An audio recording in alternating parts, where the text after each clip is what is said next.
राम मंदिर के बनने पर कई लोगों का मानना है हार्ड एंड मनी का कंप्लीट वेस्ट है। इससे अच्छा देश में स्कूल या हॉस्पिटल बना दे तो ज़्यादा भला होता। लेकिन क्या मैं ये कहूँ, ऑफिशियली रिपोर्ट के हिसाब से राम मंदिर कुछ ही सालों में यूपी को 1 लाख करोड़ कमा कर देने वाला है। अब ये कैसे होगा? इस मंदिर को बनाना हमारे पैसों की बर्बादी थी या कोई मास्टर स्ट्रेटजी? आज हम राम मंदिर की इकोनॉमी को आज हम डिटेल में स्टडी करेंगे, समझेंगे इसके पीछे माजरा क्या है। क्या अपोजिशन के दावे असल में सही है या फिर कोई बड़ी चीज मिस कर रहे हैं। सो इस वीडियो को अंत तक जरूर देखिएगा। लेकिन राम मंदिर के अलावा भी क्या आप जानते हैं, उत्तर प्रदेश गुजरात जैसे टॉप इकोनॉमी को पीछे छोड़कर देश की सेकेंड लार्जेस्ट इकोनॉमी बन चुका है और ये आज हर न्यूज़पेपर की हेडलाइन बन चुका है। आखिर ये पॉसिबल कैसे हुआ?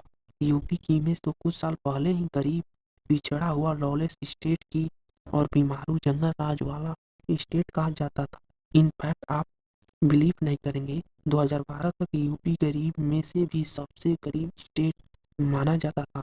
यहाँ तक कि राज्य का पहला एक्सप्रेसवे भी स्टेट में 70 साल बाद बना। रोडवेज भी छोड़िए, यूपी की जीडीपी को 12 लाख करोड़ पहुंचने में ही 70 साल लग गए।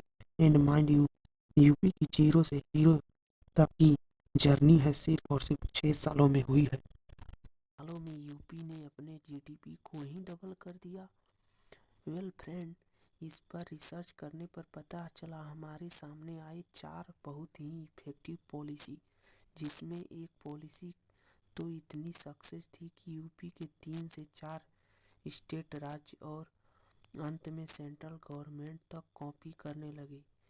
तो चलो हम जानते हैं यूपी के डेवलपमेंट और राम मंदिर के इकोनॉमी को थोड़ा डिटेल में समझते हैं। सबसे पहले बात करते हैं एक ऐसी पॉलिसी की जिसकी वजह से सिर्फ 6 सालों में यूपी के एक्सपोर्ट 250 गुना इंक्रीज हो गए। ऐस वही पॉलिसी जो इतनी सक्सेस हुई, जो आज यह नेशनल फेमिना बन चुकी है। जैसे कई स्टेट, महाराष्ट्र, उत्तराखंड, कश्मीर और सेंट्रल गवर्नमेंट कॉपी कर रही है। इस पॉलिसी का नाम क्या है? ओडीपी, यानी कि वन डिस्ट्रिक्ट वन प्रोडक्ट, जिसे योगी गवर्नमेंट ने 2018 में लॉन्च किया था। इस प्रोग्राम को लॉन्च करने का पीछे का बेसिक आइडिया था यूपी के लोकल प्रोडक्ट को ग्लोबल रिकग्निशन दिलाएगा। जैसे अवध यानी लखनऊ के रीजन में कपड़ों के ऊपर होने वाली चिकन कड़ी, जरी वर्क स्टेट के स्टार रीजन में होने वाला राइस जैसे कि काला नमक, ऐसे ही 75 डिस्ट्रिक्ट में होने वाला 75 प्रोडक्ट आइडेंटिफाई किए गए जिन्हें ग्लोबल रिकग्नाइज दिलाने के प्लान किया गया। अब ऑफ कोर्स इन 75 प्रोडक्ट का एक वीडियो में बता पाना पॉसिबल नहीं है, इसलिए आपको एक सिंपल सा प्रोडक्ट काला नमक राइस के केस स्टडी को समझाते हुए, जिससे स्टेट की ईस्टर्न पार्ट की किस्मत ही हमेशा के लिए बदल दिया। जैसे कि एक फन फैक्ट, काला नमक राइस को लेकर लेजेंड है। राइस भगवान बुद्ध ने किसानों की एज गिफ्ट दिया था।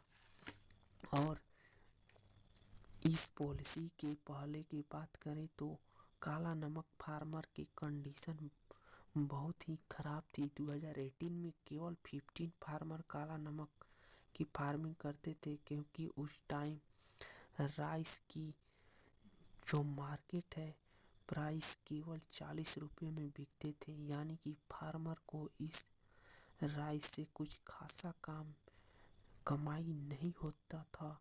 लेकिन कैन यू बिलीव दिस, अब आपको पता नहीं सिर्फ 15 किसान किए थे, बट बाद में चलकर यही अब 500 से ऊपर चला गया है। किसान खेती करने लगे हैं और इससे बहुत ज़्यादा लाभ कमा रहे हैं।